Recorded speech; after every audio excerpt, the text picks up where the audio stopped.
ចំការទៅរៀនបងប្រុសមួយដែលស្ថិតនៅភូមិអីគេហ្នឹងភូមិវាធំវាស្រងាយស្ថិតនៅភូមិវាស្រងាយអញ្ចឹងអូនណា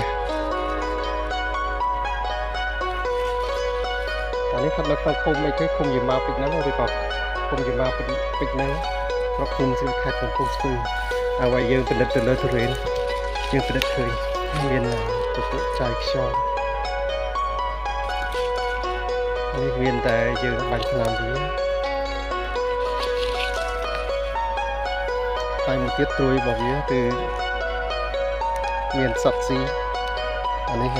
គេហៅពពុះខ្ញុំគេហៅថាខ្ញុំវត្តមាត់វែង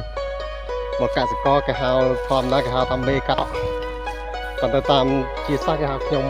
មាត់វែង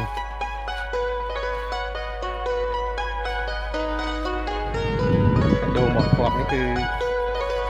ដោយសារខ្វះទឹកឯខ្វះជី